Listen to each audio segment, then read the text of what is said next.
19 अगस्त शाम की बात है। 26 साल आमना आरिफ अपने वालिद इमरान आरिफ उनके साथ अपने ऑफिस से घर के लिए निकलती है और इनकी मंजिल होती है गुलजार हिजरी गुलशन इकबाल। लेकिन लगभग उसी टाइम केडीए स्कीम नंबर 1 के एक बंगले से एक एसयूवी लैंड क्रूजर निकलती है और इस लैंड क्रूजर को एक लड़की ड्राइव कर रही है और ये लैंड क्रूजर भी कारसाज सर्विस रोड की तरफ बढ़ती है, वही मकाम जहाँ पे आमना और उसके वालिद अपने बाइक पे जा रहे हैं। ये बाप बेटी आमना के ऑफिस से निकलते हैं, लेकिन उससे भी पहले आमना एक कॉल मिलाती है और वो कॉल उनकी जिंदगी की आखिरी और इंतहाई अहम कॉल थी।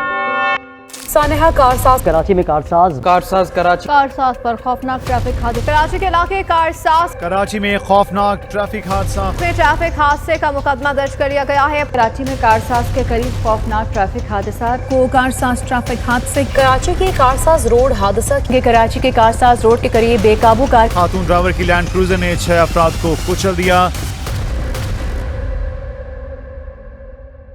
आमना आरिफ एक प्राइवेट यूनिवर्सिटी में एमबीए की स्टूडेंट है और रिपोर्टेडली वो एक प्राइवेट आईटी कंपनी जिसका नाम सिस्टम्स लिमिटेड है उसमें काम करती है, जबकि आमना के वालिद अपनी इस साइकिल पर पापड़ बेचकर अपना खर्च पूरा करते हैं। अब इनकी फैमिली की बात की जाए, आमना अपने वालिद और वालदा के साथ गुलजार हिजरी में एक छोटे से 2 कमरे के फ्लैट में रहती हैं। लेकिन आमना एक एम्बिशियस लड़की है और वो अपने वालिद से ये भी कहती हैं वो अपनी फैमिली को सपोर्ट करना चाहती हैं, इसलिए वो जॉब कर रही हैं और साथ साथ अपनी एमबीए की पढ़ाई भी मुकम्मल कर रही हैं।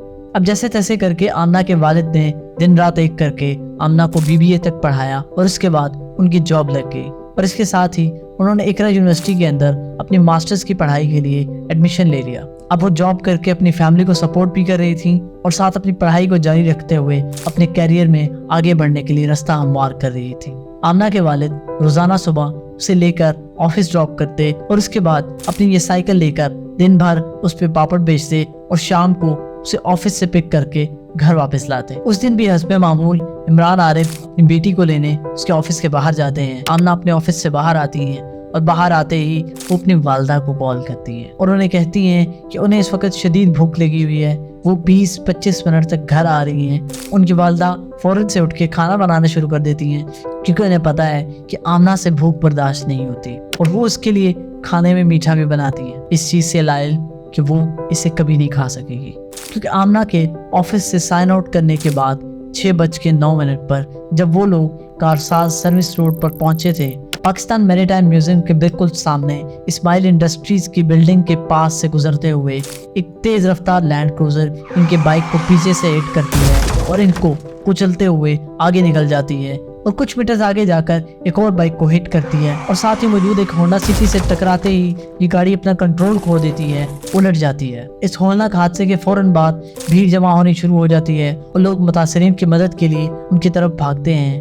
लेकिन लोगों की मदद से पहले ही 26 साल आमना आरिफ और 60 साल इमरान आरिफ जिंदगी की बाजी हार चुके थे।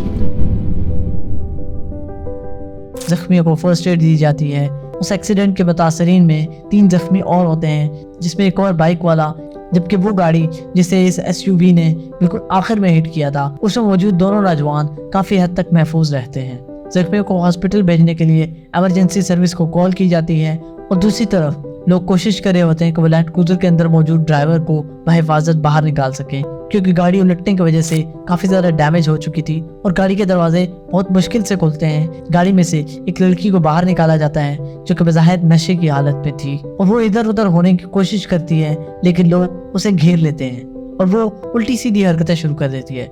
उसी दौरान एक औरत आती है, उसे सहारा देती है और साथ ही एक रेंजर्स की गाड़ी आती है जो कि उस लड़की को पब्लिक आउटरीच से बचाती है, क्योंकि वहाँ पे मौजूद कुछ लोग उस लड़की को मारने की बातें कर रहे थे। मीडिया रिपोर्ट्स के मुताबिक कुछ लोगों ने हाथों में कांच की बोतलें उठाई हुई थी और वो किसी भी वक्त उस लड़की पर हमला करने के लिए तैयार बैठे थे।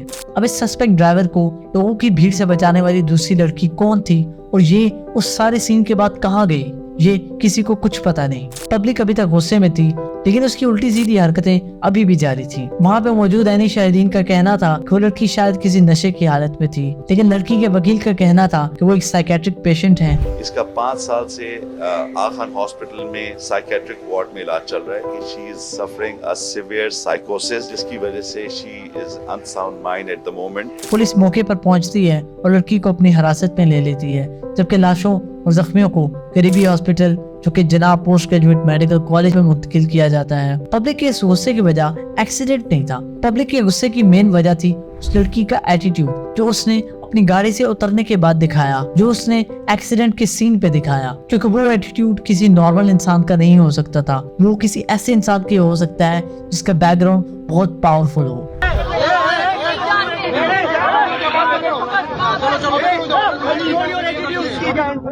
लड़की को पुलिस स्टेशन मुंतकिल करने के बाद पुलिस उससे पूछताछ करती है। वो लड़की अपना नाम नताशा बताती है और अपने हस्बैंड का नाम दानिश इकबाल बताती है। और यहाँ से कहानी शुरू होती है डबल स्टैंडर्ड्स और डिस्क्रिमिनेशन की, क्योंकि पुलिस इस वक्त जान चुकी थी कि ये लड़की कौन है। लड़की को एक कमरे में मुंतकिल किया जाता है जहाँ पे वो उसी तरह की उल्टी सीधी हरकतें कर रही होती है। उसके बाद ये कहानी कुछ और ही रुख इख्तियार कर लेती है। अब अगर मेरे और आप जैसा कोई आम आदमी इस तरह की हरकत करे और उसके बाद ऐसा एटीट्यूड दिखाए तो पुलिस सबसे पहले तो उसे पकड़ते साथ ही चित्रौल करेगी, उसके बाद उसे हवालात में बंद करेगी, उसके खिलाफ FIR देगी। लेकिन यहाँ ऐसा कुछ नहीं हुआ। नताशा दानिश को इसी रूम में बिठाया जाता है और वो पुलिस के साथ किसी भी तरह की कोऑपरेशन से इनकार कर देती है। पुलिस चुपचाप उसे बैठे हुए देख रही है। उसकी फैमिली और उसके वकील का इंतजार किया जा रहा है, क्योंकि लड़की का ताल्लुक कराची की एक इन्फ्लुएंशियल और फेमस बिजनेस फैमिली से है, इकबाल मोहम्मद फैमिली। ये लोग पावर और एनर्जी प्रोडक्शन बिजनेस में हैं और नताशा के हस्बैंड दानिश इकबाल इस वक्त पाकिस्तान में मौजूद 2 इंडिपेंडेंट पावर प्रोड्यूसर कंपनी के मालिक हैं। और इसके अलावा भी वो 4 IPPs के बोर्ड ऑफ डायरेक्टर्स में शामिल हैं, यानी कि उनका ताल्लुक पाकिस्तान के टॉप 1% से है। यानी कि वो लोग जिनके पास ताकत, पैसा, इन्फ्लुएंस और ताल्लुकात सब हैं। और पुलिस सोच भी कैसे सकती है कि वो इस क्लास को जो कि अनटचेबल हैं उन्हें छूने की कोशिश करे। अब दूसरी जानिब आमना की वालदा खाना तैयार करके उसका इंतजार कर रही होती है जब उनको एक फोन कॉल आती है और फोन कॉल करने वाला बताता है कि एक रोड एक्सीडेंट में उनके शौहर इमरान आरिफ एक्सपायर हो गए हैं। लेकिन वो इस बात को सीरियस ही नहीं लेती और कहती हैं कि ये कैसा घटिया मजाक है। वो अपनी एक पड़ोसन के पास जाती हैं और उसे कहती हैं कोई फोन करके ऐसा घटिया मजाक कर रहा है कि मेरे शौहर का इंतकाल हो गया है। उनकी पड़ोसन उनसे फोन लेती हैं और दोबारा उस नंबर को डायल करती हैं और वो कॉल करने वाला उन्हें पूरी स्टोरी बताता है। और ये सुनते ही आमना की वालदा डीप शॉक स्टेट में चली जाती है। आमना के चचा और इमरान आरिफ के भाई प्रोफेसर इम्तियाज आरिफ को पुलिस थाने बुलाती है और सारी सिचुएशन उनके सामने रखी जाती है। नताशा के वकील पुलिस को बताते हैं कि वो एक साइकेट्रिक पेशेंट हैं और इस वक्त उनकी दिमागी हालत बिल्कुल सही नहीं है, वो अनस्टेबल हैं। इसलिए उनकी फैमिली चाहती है कि उन्हें हॉस्पिटल ले जाया जाए। अब ये जो वकील साहब हैं इनकी भी अपनी एक कहानी है जिसकी बात हम वीडियो के आखिरी हिस्से में करें। नताशा को बहादुराबाद पुलिस स्टेशन से जनाब पोस्ट ग्रेजुएट मेडिकल कॉलेज ले जाया जाता है। अब मामला सोशल मीडिया और नेशनल मीडिया पे आ जाता है क्योंकि पब्लिक का आउटरीच बहुत ज्यादा था।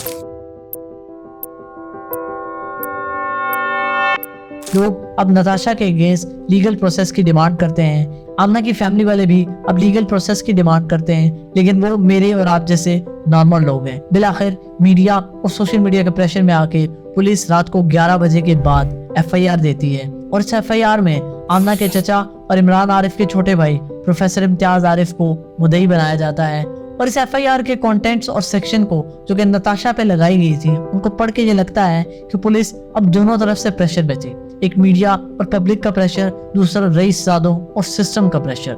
लोगों को समझने वाले कुछ लोग सोशल मीडिया पे आके कहते हैं कि पुलिस ने ये कैसा मजाक किया है लोगों के साथ, क्योंकि उस FIR में मौजूद सारी की सारी सेक्शंस जो कि किसी भी कोर्ट में पहले ही दिन बेलेबल डिक्लेयर हो जाती, यानी कि नताशा पहले ही दिन जमानत लेके बाहर आ जाती। और नताशा के वकील भी इसी तरह की एक स्टेटमेंट देते हैं। पुलिस ने रिमांड की इस्तदा इसलिए नहीं की कि जितनी भी कानूनी शिकें हैं इस FIR में वो सारी की सारी बेलेबल हैं। मतलब 2 बंदे उसने मार दिए हैं, 3 जख्मी कर दिए हैं और लाखों का नुकसान कर दिया है, लेकिन वो परेशान नहीं है क्योंकि FIR में लगाई गई सेक्शंस सिस्टम की कमजोरी का मुंह बोलता सबूत थी। उसके पास UK ड्राइविंग लाइसेंस है which is a valid license। अगर आपके पास अमेरिका, लंदन लोकल लाइसेंस होता है उस कंट्री का तो you can drive anywhere in the world। उसके पास valid ड्राइविंग लाइसेंस मौजूद है तो therefore Pakistani licence is not required। शायद वो ये बताना चाह रहे होंगे कि उन पे पाकिस्तानी लॉज अप्लाई नहीं होते। कुछ लोग तो ये समझते हैं कि अगर वो बाहर के नेशनल हैं या उनके पास वहाँ का कोई लाइसेंस है तो उन पे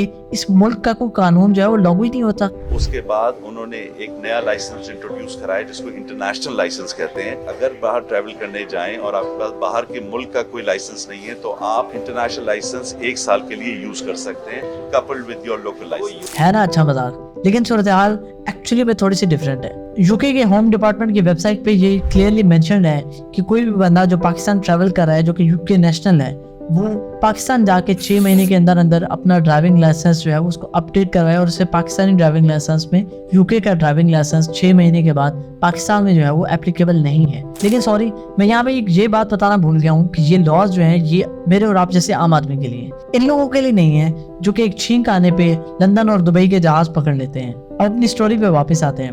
हॉस्पिटल ले जाने के बाद नताशा दानिश को JPMC की साइकेट्रिक वार्ड में ले जाया जाता है।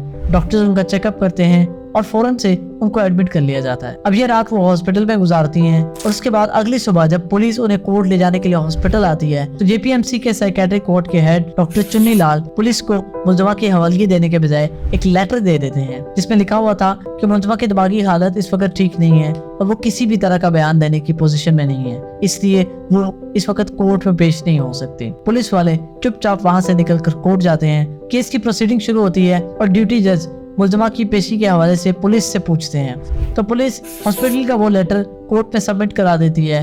उसके बाद मुलजमा के वकील उनकी मेंटली अनस्टेबल हेल्थ को डिफेंड करते हैं। कोर्ट के अंदर ये चीज कहते हैं कि मुलजमा जो है वो पिछले 5 साल से जो है वो दिमागी मर्ज में मुब्तला है और वो एक साइकेट्रिक पेशेंट है, लेकिन कोर्ट चलती है एविडेंस और रिकॉर्ड पे और उनके पास कोर्ट को देने के लिए किसी भी किस्म का कोई मेडिकल रिकॉर्ड ही मौजूद नहीं था। पुलिस कोर्ट से नताशा का 14 दिन का फिजिकल रिमांड मांगती है, जबकि उसके अगेंस्ट नताशा के लॉयर इस चीज को डिफेंड करते हैं कि FIR में लगाई गई जितनी भी सेक्शंस है वो सारी बेलेबल हैं, इसलिए कोर्ट नताशा को बेल ग्रांट करे। लेकिन जज ये कहते हैं कि आज एक रेगुलर कोर्ट नहीं है, वो जस्ट अपना ड्यूटी रोस्टम पूरा कर रहे हैं। उसके बाद कोर्ट अपने ऑर्डर में ये कहती है कि पुलिस नताशा की मेडिकल रिपोर्ट्स नताशा को भी अगले दिन अदालत में पेश करे। अब दूसरी तरफ आमना आरिफ और इमरान आरिफ की नमाज जनाजा अदा की जाती है और उनको दफना दिया जाता है। इसके बाद सिविल सोसाइटी और मीडिया का प्रेशर जो है वो काफी ज्यादा बढ़ना शुरू हो जाता है और नताशा से पूछगिछ का सिलसिला भी शुरू हो चुका था, क्योंकि पुलिस के पास रिमांड का सिर्फ 1 दिन था। लेकिन उस 1 दिन में भी नताशा JPMC की साइकेट्रिक वार्ड में रहती हैं और अगले दिन नताशा को टाइट सिक्योरिटी में कोर्ट में पेश किया जाता है, जहाँ पे कोर्ट उनसे पूछती है कि पता लगाया जाए कि नताशा ने कोई नशा वगैरह तो नहीं किया हुआ था, जो कोई ऐसी चीज उन्होंने नहीं दी हुई थी जिसकी वजह से उन्होंने जो है वो 2 बंदों की जान ले ली। उसके बाद पुलिस जो है वो एक शॉर्ट सी रिपोर्ट जो है वो कोर्ट पे सबमिट करती है और कहती है कि उनको अब जो है नताशा दानिश जो है उसकी जरूरत नहीं है और अब कोर्ट उसे जो है वो जुडिशियल रिमांड पे जेल भेज दे। और यहाँ पे नताशा दानिश के लॉयर जो हैं वो इस चीज को डिफेंड करते हैं कि वो उनकी जो क्लाइंट है वो इस वक्त दिमागी आर्जे में मुब्तला है और वो, लेकिन यहाँ पे मजे की बात ये बताता चलूं कि नताशा दानिश इस वक्त 2 कंपनीज की चीफ एग्जीक्यूटिव ऑफिसर यानी कि मालिक हैं और 4 कंपनीज के बोर्ड ऑफ डायरेक्टर्स की मेंबर्स हैं। 2 कंपनीज को मुकम्मल तौर पे खुद चला रही है, जबकि 4 कंपनीज को चलाने के अंदर उनकी राय शामिल है। तो कैसे एक मेंटली अनस्टेबल इंसान जो है वो कंपनीज को रन कर सकता है। अब उनके लॉयर ये भी आर्ग्यू करते हैं कि उनकी जो FIR में शामिल जितनी भी सेक्शंस है वो सारी बेलेबल, लेकिन पुलिस उन्हें बताती है कि उन्होंने अब इस FIR में सेक्शन 322 का इजाफा भी कर दिया है। अब जरा अगर बात करें FIR की तो उसमें लगाई जाने वाली सेक्शंस थी 320, 337G, 279, 322 और 427। अब जरा सेक्शंस को देखते हैं। 320 जो है उसका मतलब है कि पनिशमेंट फॉर कत्ले खता बाय रैश और नेग्लिजेंट ड्राइविंग। 337G उसका मतलब है कि punishment for hurt by rash और नेग्लिजेंट ड्राइविंग। 279 रैश ड्राइविंग और riding on a public way. 427 mischief causing damage to amount of 50 rupees और अपवर्ड्स। और उसके बाद जो इस FIR में एक सेक्शन का जो है वो एडिशन किया जाता है, यानी कि 322 कत्ल बिल सबब, यानी कि आपको पता था तो उसके लिए जो है वो दियत की रकम है। अब इन सारी जो कलेक्टिवली जितनी भी ये सेक्शंस लगाई गई हैं सबकी जो है कलेक्टिवली सजा जो मैक्सिमम जो बन सकती है वो 10 साल है और एक दियत की रकम है जो कि इस वक्त जो है वो 3630 ग्राम चांदी यानी कि सिल्वर जो है उसके बराबर है, जो कि तकरीबन आज के पाकिस्तानी रेट के मुताबिक 6.7 मिलियन के 67 लाख रुपए जो पाकिस्तानी जो है वो बनते हैं। लेकिन अगर आप इस दियत की रकम को 10 गुना भी कर लें तो नताशा दानिश के खानदान के लिए ये रकम देने जो है वो कोई बड़ी बात नहीं है, क्योंकि गवर्नमेंट डॉक्यूमेंट्स के मुताबिक जो नताशा दानिश के हस्बैंड है दानिश इकबाल, उनकी IPP कंपनीज जो हैं, जो कि मेट्रो पावर ग्रुप और गुल अहमद एनर्जी लिमिटेड है, सिर्फ 1 महीने में उतने पैसे अर्न कर लेती हैं कि वो इस दियत की रकम को जो है वो मतलब कुछ भी नहीं समझती। ये नंबर्स आप स्क्रीन पे अगर देख रहे हैं तो ये दियत की रकम शायद उनके लिए अगर 10 गुना भी कर दी जाए, यानी कि 6.5 करोड़ भी कर दी जाए, तो ये दियत की रकम उनकी शायद 2 दिन की कमाई भी जो है वो टोटल नहीं बनती। और सिर्फ 3 से 4 दिन की कमाई में जो है वो उस तरह की ब्रांड न्यू जो लैंड क्रूजर है जो उन्होंने उस एक्सीडेंट में तबाह की है वो दोबारा ले सकते हैं। ना उनके लिए वो गाड़ी मसला है, ना उनके लिए वो दियत की रकम मसला है। जो उनके लिए मसला है वो है कि थोड़ी सी उनकी बदनामी हुई है और उसके बाद ये कि कुछ दिन के लिए उनकी वाइफ को जो है वो जेल में गुजारने पड़ेंगे। अब अगर उनके वकील साहब की बात करें तो वो कराची के बेस्ट क्रिमिनल लॉयर हैं, उनका नाम है आमिर मंसूर कुरैशी। ये वकील साहब खुद भी काफ़ी हाई प्रोफाइल हैं और काफ़ी महंगे भी हैं। उन्होंने पाकिस्तान की हिस्ट्री के और जो मोस्ट कंट्रोवर्शियल केसेस थे उनमें से कुछ केसेस इन्होंने जो है वो लीड किए हैं और वो इन्होंने जीते भी हैं, जिनमें सबसे जो प्रोमिनेंट केस है वो नकीबुल्लाह महसूद के जो मर्डर का केस है।